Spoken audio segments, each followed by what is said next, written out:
Ladies and gentlemen, pull out your hair ties. It's time to let your hair down and truly get funky.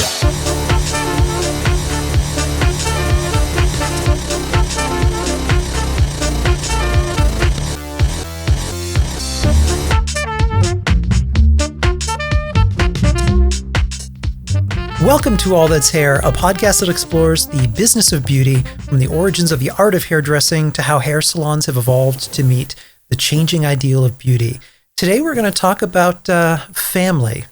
We're going to talk about family, we're going to talk about creating products, and we're going to talk about adventures in beauty on the road, meeting salon owners and experiences. Today, I'm joined not by Marco and Leo. I am joined by Marco. Hey, Ken. Hey, everybody. How are you today?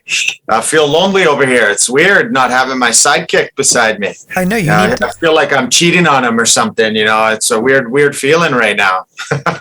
You need a mannequin head and like a bottle of Camus right next to you. Yeah, I think so. A little picture, maybe. Thanks. I'm excited for today. Fun to share a story here. We need a Leonardo standee cut out. Yes. Yeah. He's actually on the road today, traveling around working with a sales rep. So we thought we'd take some time to, get on by myself and dish all his dirty secrets where he can't yell at me. He'll have to listen to it afterwards. One of the things we were going to talk about today is working with family. For people who don't know Redavid or the Redavid story, I think it'll be interesting to hear it from your perspective. We've heard a lot of it from Leo's perspective, what led him to create the line. But, you starting at a young age, going on the road with your dad, and while he's living his dream and you're supporting him in it, that must have been a really interesting growing up experience. Absolutely. I mean, there was, I remember vividly back, it all started in 1992 is when he launched his first hair care product line. And it was called Redavid Salon Products, or Redavid Hair Products back then, actually. And he launched in a retail store across Canada here called Shoppers Drug Marts, and launched in about 100 of them. And I remember he had an old beat up Dodge Omni with a U-Haul roof rack, and he used to put the product in there and just drive door to door, much like we're doing today. But instead of going to salons, he was going to these retail stores, and he was doing makeovers in the store. So he would set up by his product, and people that would come in could book a makeover, or book. He had me handing out brochures and samples, had me all dressed to the nines in a mech suits and stuff. Back then, I was 9 years old, 8 and 9 years old. And I used to remember folding the brochures that he had printed off the night before, and we'd just hand them out, ask people if they wanted a makeover, and he would come in. And back then it was the volumizer was like the biggest thing, because it was all mousses, and it was one of the first thickening sprays out there. And he would just do demo after demo, doing these big 90s hair, and girls would be walking out buying product like crazy. And yeah, I remember that vividly, especially one road trip we did from Vancouver here. Those Canadians listening, people will know we went to Williams Lake, Quesnel, and Prince George, and stopped at all the little touristy attractions along the way. And we got pictures and videos of it that I remember very well. It's a good memory of mine. He knew what he was doing. I'm sure that, an adorable little kid handing out stuff, and he for sure used me 100%. Nobody said no to me at 9 years old. They're like, okay. They just come over, and I would pull them over to the demo area. And, I remember he had me like, oh, just go get that person over there, and he would like point over, and I'd walk across the mall and come over and talk to somebody, and he'd look for people that hair that he could really redo. But it was cool. I mean, they even had like a makeup artist that would do full makeovers, so you could walk into, I guess the equivalent in the US would be basically like an Ulta essentially, and you could walk in and get a makeover and leave with some product. It was pretty cool, pretty fun days. What was that experience like for you? I mean, it's an unusual growing up experience for kids. I mean, going to work with your dad essentially, but not really working with him. For me, it was honestly, it was so much fun. Like, I just remember, eating out every single night. And back then, my mom and stepdad, we were from a middle class, working class family. So, we didn't eat out. Maybe once a month we would eat out. So I remember having every meal at a restaurant for a whole week was like the coolest experience of my life. And, remembering things like that, and remembering, my dad would let me have pop and stuff, at 9 years old, that was a big deal. Mom didn't let me do that sort of stuff. So honestly, it was just such a good experience. I remember it very well. And it was so, I would see my dad's on the weekends. My mom and him split up when I was young. So it was just really cool to spend that much time with him. And for me, it felt like a vacation. It didn't work, even though he did pay me. So technically I was working, child labor, but still he gave me $50 for the week. And, my mom, God bless her soul, she photocopied and laminated that first check for me. And I still have it. We've still put it in some videos and stuff. $50, 1992. That's pretty good money for a kid in 1992. Not bad. I felt like I was rich. Yeah. That's pretty good money. Mm-hmm. What, as far as your dad's story, we've heard a little bit about, and he's shared before. And the road to get here, like the road for so many small business owners, has had its stops, starts, its restarts and rebounds. With the line where it was the first time around, seeing what he sacrificed, that must have been pretty hard after really you experienced that journey with him, and then for to be living out of a warehouse practically, it must have been hard to see your dad try and fight through that. Well, the warehouse, that was right before this happened. So he sold everything he owned. He had this, I remember he had this Datsun 240 that he turned into a convertible, and it was a show car, one of the only convertible Datsuns in the country. And, he had it all tricked out, and it was like his baby. And I remember getting picked up from my mom's in that car, and he would put the yellow page phone books down on the seat so I could see over the dash. And, he sold that car, sold everything when him and my mom split up, and put all of his money into Redavid, and was living in a warehouse because he couldn't afford both rent and the warehouse. And I remember staying the night and going to visit him on the weekends, and it was a big massive warehouse, and it sort of had one little room that had a cutout window in it, and he had his bed and his end table and the TV in there. And I would visit him, and it was, for me, it was such an amazing time because I was still just being with my dad, and I loved it. But, looking back, I can't imagine how difficult that time must have been for him to, go from having it all to owning his home with my mom to having, his dream car to living in a warehouse surrounded by bottles of his product and chasing a dream. But, he really did put it all on the line. He didn't have two nickels to rub together. Like he would tell me stories about how when he would go do these events and sell product, he asked them to pay in cash so that he had enough gas so he could put gas in the car to get home. Jeez. Like that's how intense these times were for him. But what's even more intense is I didn't realize what he lost when he lost that business until recently. I found an old spreadsheet, old financial statements from 1992. That year he launched in Shoppers Drug Mart. Did $9,000 in sales in January, and by December they did 1.2 million in 100 stores across Canada, across Western Canada, in 1 year.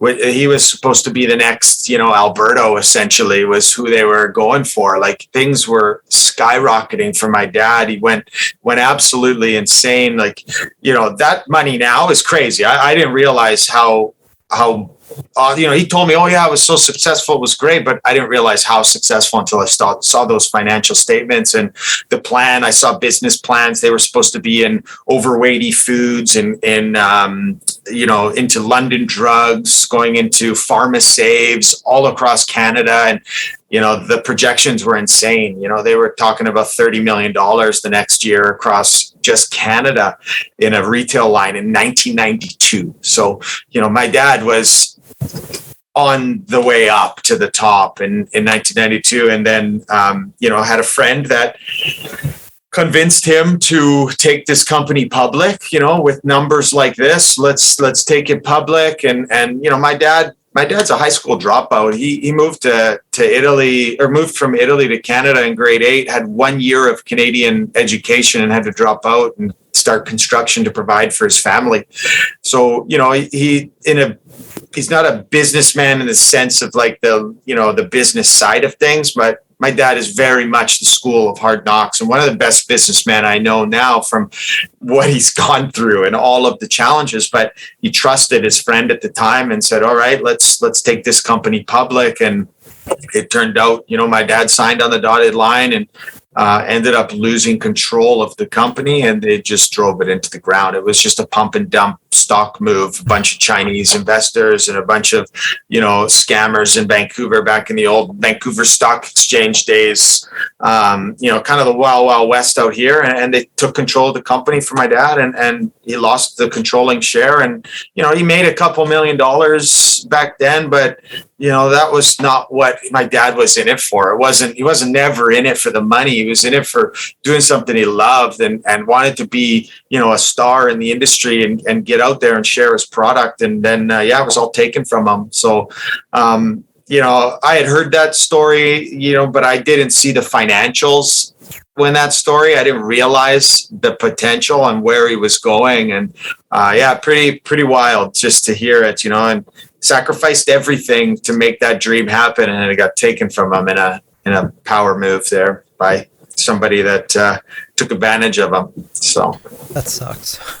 Yeah, it's pretty wild. It's a pretty crazy. He's told me so many crazy stories like that. Those same people broke into broke into his warehouse and stole computers that had formulations on them and stuff of his. Like, what? Yeah, there's a pretty wild story. My dad's writing a book right now. Ken, you've seen some of it, and these stories are in there, and it's pretty intense what he's been through, and what he's gone through to get to where he is, and we were on that meteoric rise again in October of 2019 when we launched with Cosmoprof, and everything was going amazing, and we were on pace to be, tens of millions of dollars a brand, and then the pandemic just came, and we were like shaking our head, and we're like, well, Dad, at least it's just another chapter in your book here of we'll have to add to it. We thought it was done, but nope, we're adding another chapter in the trials and tribulations section of the book. But that back in 1982 is a pretty crazy story. And, even before that, my dad had a haircare product company called Just Haircare. And he was in Vancouver, and he was actually shared a lab with AG, with John and Lottie from way back in the day in Vancouver. They shared a lab, and my dad had a product line called Just, and it was going crazy, and it was just him. He was selling it out of the back of his car into salons in Vancouver, ended up opening up over 100 salons in a year in the Vancouver market, and just ran out of money, couldn't fulfill orders, couldn't keep it going. So, he stopped that. That was in 1986. And then, went back cutting some hair and had the family and ended up starting Redavid, and then lost that. And, my dad's always kind of gone back to the salon after he's tried these brands, tried to launch the brands and things happen. His love has always been hair and cutting hair anyway, and making products, but he's always kind of gone back to it and then regrouped and then goes back at it. There's really no quit in my dad. There's no stopping. He just continues to move forward no matter what life throws at him. And it's an admirable trait. Why beauty? Because your career trajectory was not, in fact, to be working with your dad. No, people ask me that all the time. They kind of say like, "Oh, are you a hairdresser? Did you get it? Did your dad get you into cutting hair and into the industry?" And never. He never pushed me to work with them. I wanted to work with them in the summers, and I used to just be his receptionist. I started at like 13 years old, 14 years old, and he had me, answering phones and booking appointments and checking people in, taking their coats, getting them their coffee. Even had me doing deposits to the bank when I was super, super young. But yeah, I just did that, and I actually was a golf professional. So I started golfing in high school and took to it pretty quickly and started playing on the, senior team when I was in junior. Ended up wanting to try to make a go at becoming a golf pro. So my dad always pushed me towards that. He was super supportive of my golf and, saw that I had a talent there and a skill. And he, wanted me to go to college for golf. So I ended up going to a golf school off the island in Vancouver called Camosun, a professional golf management program with a business administration diploma as well attached to it. So it was 3 years. I went over there, played on the golf team, played college golf, and then ended up turning professional and was teaching at one of the most prestigious courses in Vancouver here, loving life, charging $125 an hour for a golf lesson. Thought that was, my life for the rest of it. And my career, I was mentoring under John Asen, who is one of the top pros in Vancouver, and, was planning to do that for the rest of my life. And, they sold the golf course. So it ended up being sold to a company that came to the owner in a dream. He's a Buddhist, and thought it was his destiny to own the golf course. So they purchased it without even looking at the books, not even realizing that the course was only built to sell homes and lost money every single year. It was kind of a lost leader. They thought that they could buy the course and build homes on it, but it was all environmentally sensitive area that had to be park area. So they very quickly started to drive it into the ground, didn't realizing how much upkeep it took to keep that golf course in a level of, $169 a round is what we used to charge, and people could get their car washed while they were playing golf. That's the type of level this place was. And ended up driving it into the ground, ended up making my students pay for a bucket of range balls where it was used to be provided. And it was just not a place for me. So I ended up leaving. And about that time, my dad, who, was starting this iteration of Redavid, and it was starting to go a bit. He had somebody working for him that ended up leaving him high and dry. Got headhunted by a company, and he was kind of doing all the back end stuff, all the emailing and bookkeeping and stuff that my dad doesn't necessarily do. It's not his forte. He ended up getting headhunted and left my dad stranded, high and dry. So my dad was working with his ex-wife at the time, and he had hired Jennifer, who's still with us today. And, I kind of came in, said, Dad, you need some help with, maybe I'll help you with social media, just commenting and try to post and stuff. And I had some time and just started very slowly and naturally. It wasn't like, the son comes in and puts his name on the door and takes over and kind of gets things handed to him. I kind of came in slowly and started just, small. And as we progressed, I started to make some more decisions and started to really kind of take to the industry and started really enjoying it.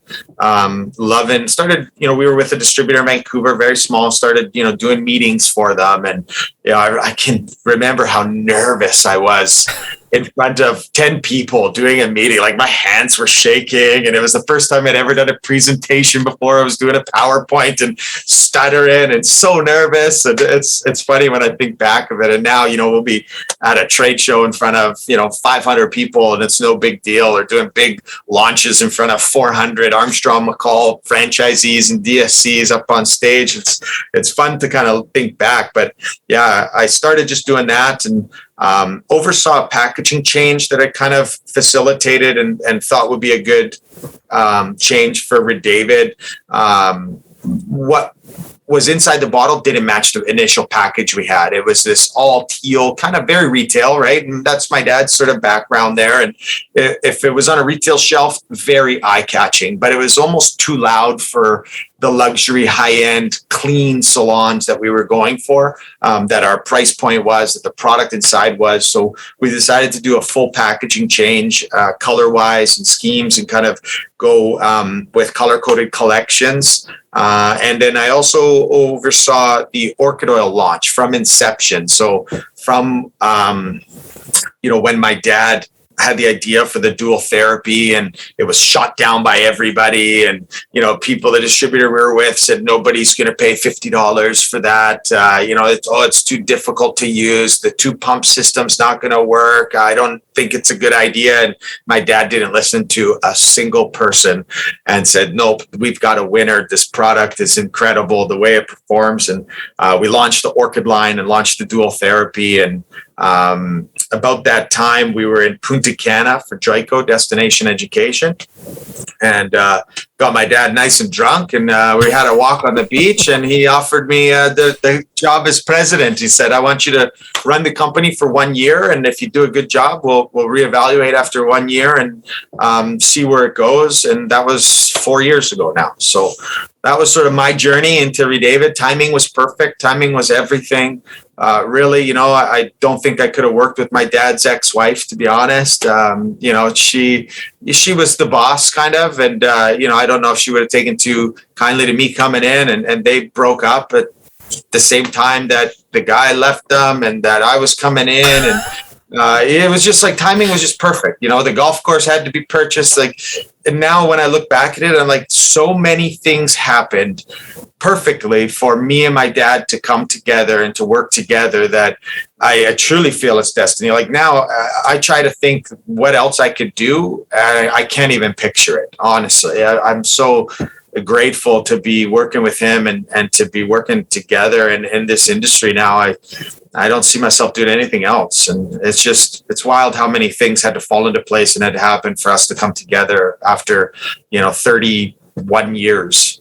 So. Yeah. The universe tends to line things up when they're supposed to be a certain way. And things just sort of fall into place. You were talking about the, complexities with ex-wives. And one of the things that's pretty common in this industry is the kind of interpersonal relationships where it's husbands and wives running a salon, or sisters or brothers, or family owning chain salons. It creates some real complexities to running a business. How do you navigate that with your dad? What is the balance of that like? So, it's got its pros and cons, obviously. The difficult things kind of is managing that fine line between, am I talking to my dad or am I talking to my business partner? So sometimes I'm not the best at that, and I'll talk to him like my dad. And I probably wouldn't speak to another employee the same way that I spoke to my dad. And, that's a challenge that I work on. But honestly, my dad has been so good about letting me learn and letting me kind of experience. And I feel like that's the biggest piece is my dad really knows how to step back and put people in a position and let them kind of do their thing and work. He doesn't micromanage. So when he said, you make all the decisions, you go for it, he let me, okay, and at times I have to explain it to him and tell him. And, we definitely don't agree all the time on certain things, like sometimes he'll come up with wild product ideas and, you've heard it, Ken, and you've seen it. Sometimes, he'll get out of the car and you and I'll sit there and we'll start talking it through and there's some merit to it. Totally. Well, we'll massage his ideas because one thing I love about my dad is no matter how many times people say no matter how many times, I'll shut him down or say, I don't like that idea, he'll come out with something else. And a lot of the times it's off the top of his head. Like it just floated in there and he's going to spit it out. So his thought process is not necessarily refined. He hasn't thought about the business side of things, just comes out with the ideas. But that's why we work so well together, because he'll throw out these crazy ideas and then I'll look at the logistical side of things and see, can we implement this, or what are the challenges, or where we're going. So, I love the fact that he does that. Like he'll never change. Like, my dad, this is totally not, regarding to business, but my dad has no problem asking for things. And that's something that I even have to work on. I'll sometimes just assume the answer is going to be a no. And my dad's like, well, you don't know till you ask. Like, for example, this is totally off topic, but I bought a shelving unit at IKEA, and it was in the as is section, and they wouldn't deliver it. They said, oh, our delivery company doesn't deliver as is furniture. I'm like, well, what the heck? I said, that would have been nice to know before I bought it. But anyways, I get my dad's element. He comes and helps me out to pick it up, and it doesn't fit in the element. And I'm like, oh my goodness. So I'm like calling U-Haul, and my dad sees their delivery company loading something up, and he goes, I'm going to go ask them. I said, Dad, don't bother. They just told me no. I said, they said their delivery company doesn't do it. And he goes, come on. And he goes, hey, you want to make $100? And the guy goes, how? He says, deliver this to, 20 minutes away. The guy goes, done. Just like that, And I'm like, what the heck, Dad? So I would have never asked, because they already told me no, in the store, the delivery company doesn't deliver as is stuff. But my dad is like, he's got that side of things where, hey, doesn't hurt to ask. What's the worst they could say? Yeah, and you cut out the middleman. You go straight to the guy. Yeah, what's the worst they could say is no. I said, you know what, you're right. So that's something that I learn on, and something that he's really good at. And I think it's such a valuable thing in business to ask, because you never know. You really don't know unless you ask. And that's something he's been amazing at since I started with the company. So I think a good dynamic that the two of you have that makes it really work, and I think everyone who has the opportunity to see you two on stage together, much less in a meeting or on the road, is the both of you have such a fundamental respect for the other. And you're right. I think it's also the sign of a great leader. Great leaders recognize that they aren't the be all end all, and are wise enough to find people who have skill sets that they don't, and then put them in a place and then just let them run and flourish. Yeah, that's definitely something he's always been good at. Finding people to do the jobs that he can't do. It's been very good at that, from our inventory manager to you to, Jen, to just finding those people, that can do what he can't do. Now, the difficult thing is one day going to be finding somebody to do what he can do. That's something he talks about all the time is, he wants to find somebody that can replace him. And, there's just no replacing him. There's no replacing the banter that my dad and I have back and forth. Like when we're on the road, I can't imagine what, sometimes doing the things that I do. And I still want a road show, damn it. That is gold. Yeah, we're gonna have one of our videographer follow us one day, one trip, and just kind of show, because we have so much fun. Like there's times where we're laughing, and we try not to take life too serious, and it was really difficult through the pandemic not to, and with all the challenges we faced, and we kind of had the life sucked out of us for a bit, but getting back on the road was like so refreshing, and just being together and being out there. And, that's one of the major pros for me through this whole process is having my dad there, just as a best friend to go through the challenge that we just went through and that we're still going through with the pandemic and moving forward, and having somebody that is like your cheerleader and that I'm cheerleading them and that we're together all the time. It's like, man, it would have been so difficult to get through something like this without having, my dad and my best friend to help. And I'm forever grateful. But we have a lot of fun together, and people, it's not an act, what you see with my dad and I, like, we're ourselves. And I feel like that's something that people will relate to. And it's funny, I just got a Facebook memory pop up today, and this is the memory. There was a message from a sales rep with a distributor we opened. She said, "Good morning, Marco. Just a note to let you know my clients are loving Redavid. My reorders are super. Having Leo here was a home run. Everyone loves him. Have a great day." I said, "Thank you, Sheila, for the message and for pushing Redavid. You rock." She said, "I love selling Redavid because it's the best line that I've ever used and because you guys are so real. You go the extra mile to make things happen, and that means everything." And, that is something from the very beginning that my dad said to me that I'll never forget, and I'll always try to live up to it. He said, I said, "Dad, how do we get people to buy our product? How do we get people to want to be in business with Redavid?" Back when we were opening up distributors, and back even before Cosmoprof, when we were about to go do a meeting, we were still working out of a 1-bedroom apartment with my desk half in the kitchen and half in the living room. And we were about to go have a meeting with the biggest distributor in the world that was interested in carrying our product in Cosmoprof. And I was like, having a little bit of a panic attack. I'm like, "How do we do this, Dad?" I said, "How do we get them to like us and to want our product?" And my dad said, "Just be ourselves."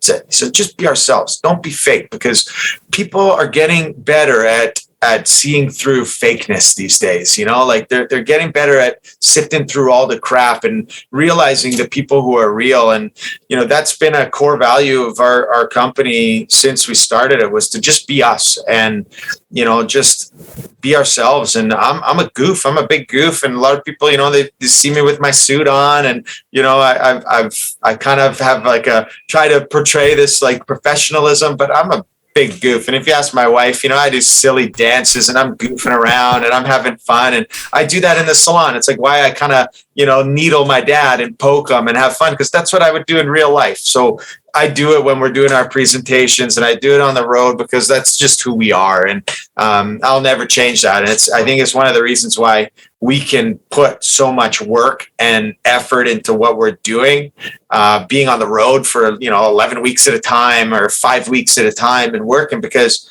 it's not an act. We're not faking anything. We're just going out there and being us, and, hopefully people want to do business with us. So, yeah, this industry is odd in that it's still, 10, 15 years in.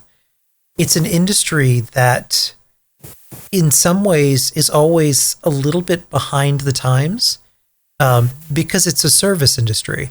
And as much as our world remains digitized, everything that a hairdresser does in a salon is very real. It's personable. A hairdresser is the most important person in your life, statistically, where you retain them longer than most relationships. I love that. I think because this industry is a huge cash cow, I think with Wall Street and multinational conglomerates, as you call them, the big shampoo, as much as they try and cash in on that, the disconnect always is they're in this because they want both the hairdresser's money and they want the consumer's money. And they don't care whether you purchase it in a drugstore, on Amazon, or if you buy it through a salon. They want all the money. And, totally. And because that's the primary motivator, I think that is where a lot of their messaging and their value offering is falling flat, because stylists want realness. They want to see the kind of banter that they have in salon from real people who aren't lying out the side of their face and over-promising to get on the shelf, and then you never see them again. You get on the shelf, and then the support and value just evaporates, and it's up to you to move it. That happens so often in this business. Yeah, it really does. There's 7 companies that own 90% of the beauty brands out there right now, and there's a reason for that, because, they're making money, and it's sort of, they've kind of taken over and they lost that flavor, and now they just kind of jump on trends and they try to sell their product with marketing gimmicks. And yeah, it's there's a lot of times in this industry where I feel dirty about it. Like, even, it's not even professional beauty, it's just beauty in general. It's beauty products in general. Like, you can watch a commercial, watch TV for half an hour, and you'll see a commercial, whether it be Pantene or Garnier or whatever. And just yesterday I saw one, and it's like, 4 times stronger, more conditioning with our conditioner, and then the asterisk says versus a non-conditioning shampoo. So, well, you're comparing a conditioner to a shampoo. No kidding. Like, you sent me that text message and you were so authentically outraged. That stuff just bugs me so much. I just, like, it's so ridiculous. And I just want to, like, call it out and just, like, why are you doing that? Like, and that stuff there is just to sell. That's just to make money. They're tricking you. They're trying to trick the consumer into buying their product with tricks and gimmicks like that. It bugs me so much, Ken. I don't even know why. And that right there brings me back to respect, because so many large brands, and I've been in this industry and I've talked to people on multiple levels. For today, what are some of the largest brands in the industry? And you would be horrified how little respect the people at the top of those companies have for the users of their product. Yeah. You would be shocked at some of the ideas or strategies where they think hairdressers or salon owners, consumers are just so dumb that you have to break it down like that. Yeah. As opposed to just telling them what a product is. Yeah, it's a sad piece, a sad part of our industry. But that's why my dad and I are just so set on being authentic and just being real. And it'll take us longer to get to the top. The climb's going to be harder because we're not using marketing gimmicks.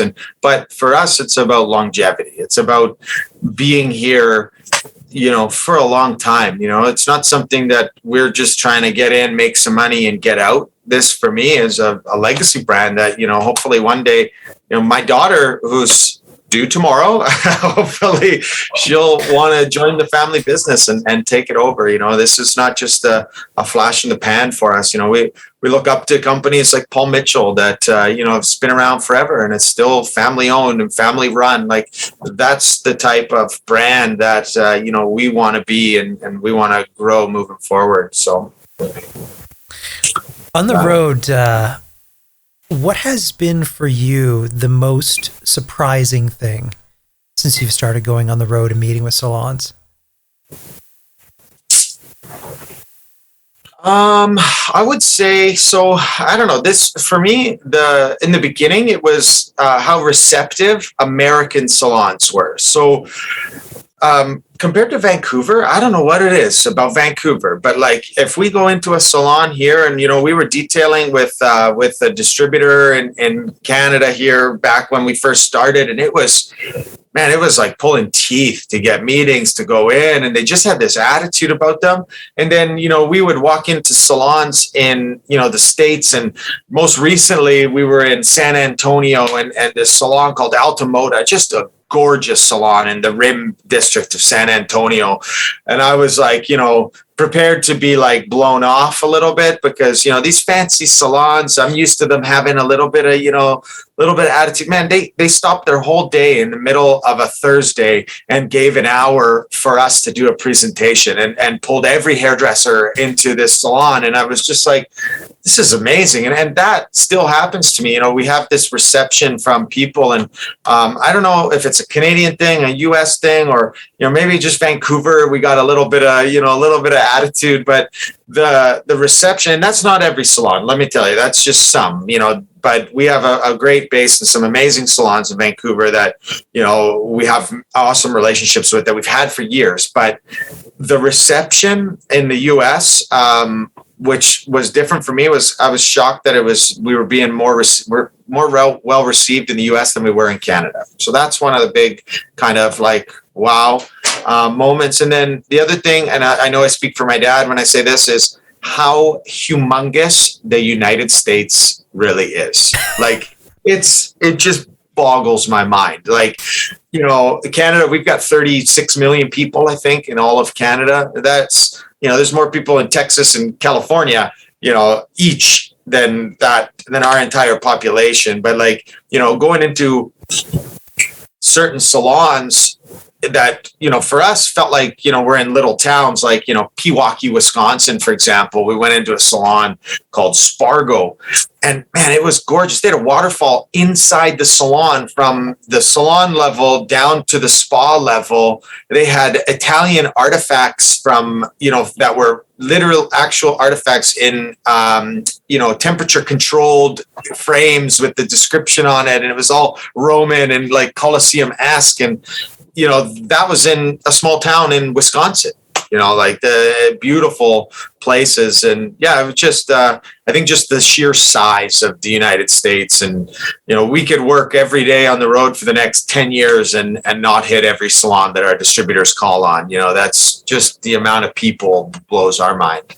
It's also too, I think the part of that reception has to be that in this day and age, salons don't get to have the owner and founder of a brand and the owner's son and the president of the company. That just doesn't happen. Not like it used to in the old days. Yeah, fair.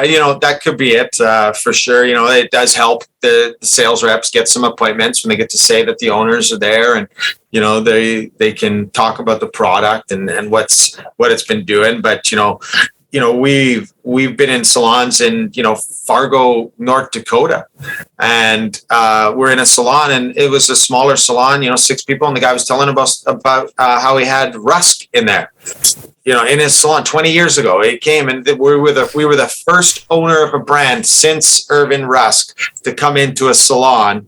Or since, I think it was either Rita or Irvin, I can't remember who we had in there, but he said we were the very first owner to be in there since 25 years ago with Rusk or whatever. That's the type of stuff like I love hearing, and like we have, to be honest, we have those like smaller areas that's where we have the most success because we've given time. Like I remember one time we drove for 6 hours, to go from, I can't remember the town. We were in Bowman, Montana. And when we drove I think it was like 4 hours from one side of Montana to the other to go into a salon that carried our product to do a product knowledge class for 2 hairdressers, and it was just like that to us. There's no salon too small to get out there because, that salon will forever remember that experience with Redavid. And, we have built that relationship with them. And that's what it's all about for us, is building those relationships and, being able to grow and gain the trust of the hairdressers and, know that, we are a company that's doing it the way it used to be done. And yeah, it's cool. I mean, I love being on the road. It's great. My wife doesn't love it so much, but she spent the last 9 months of this pregnancy. I was actually on the road for 4.5 months of it, but it's a necessary thing to do right now, especially, we see that's how we grow the most, and, right. And getting out there and door to door, one salon at a time, really, Yeah. So, and also the fact that, my dad, he packs a lot. So, that surprises me too when we're on the road. Excuse me, Ken. Yeah. My plug just came out here. But yeah, it's nice to see that level of authentic interest in salon business. And also, I think it can be frustrating too for salons to be understood. And even for owners to see what goes on in their salon, the struggles that they're going through, hear some of their challenges, all of which inspires ideas. I know a lot of your dad's ideas come from when you walk out of a salon and it's something that just floated into his head based on something that an owner was talking about, something that he noticed, something that was maybe missing. Yeah. It really inspires authentic creation. Yeah. Yeah. You know, my dad, like when he's out there and when he's working and stuff, like that's when your brain is moving the most, you know, although, you know, he does need a good month a year just to refresh and recharge. He likes a little 2 weeks in this winter, 2 weeks in the summer. And when he comes back from those trips, he's even more, you know, on. So I feel like that kind of hints to the, you know, take those breaks every once in a while. Don't get burnt out. It'll be worth it. But yeah, you know, he does take his inspiration from hairdressers. It's one of the reasons why, like, he gives out his personal cell number. You know, I give out my personal cell number for hairdressers that are in there, but for him, he likes them to show him the work that they're doing. Yeah. You know, and, you know, even though, like, you know, my dad's texting isn't the greatest, and, you know, he's an immigrant, but he loves to communicate with his hairdressers. He loves to see the work that they're doing and the products and sharing and showcasing. Like, you know, my dad loves TikTok right now. I don't even have TikTok, but he's got it. You know, he loves it because he can just scroll and see like cool haircut, cool style, different works. And then he'll be like sitting at his desk, and then I'll see him come in here and the door closes and the music goes on and he's got a mannequin and he's like, oh, I saw something on TikTok. I'm just going to, you know, put my twist on it and see what he, you know, he starts working it, starts adjusting it. So, you know, he does get lots of inspiration from hairdressers and being on the road. So, yeah. I think that's it then for this episode. As far as final thoughts, in terms of maybe what the greatest lesson that you've learned while on the road. While on the road, that's I mean, I guess it would probably be don't let the no's get to you. You know, there's a lot of no's in this industry, and not so much with the Blonde Therapy collection. I mean, we're batting like 90% any time we go in there, but, you know, there are a lot of no's, but, you know, don't let it get to you. You know, that's something like in the beginning, I used to take it personal and I'd be like, what the heck? Why don't they like us? Why don't they want our product? You know, and it would bug me, but, you know, timing is everything when it comes to salons, when it comes to hairdressing. But yeah, just kind of staying positive and keep going. Next one. And that's something my dad does so well. He's like, next, shakes it off. Next, no, don't let it go. And then I'll be like, you know, I want that salon, you know, why don't they want it? And something he's been great at teaching me is to just, you know, move on to the next one. And, you know, you can't get yeses every time. Yeah, it's the other thing that the time that I'd spent on the road, I think the greatest lesson I learned is the number one thing you can do is to just shut up for a minute. Ask a question. Let the salon owner talk to you. Let the hairdresser talk to you. Why they got into the industry, what some of the challenges they are, and what some of the pain points they are. What are they trying to solve?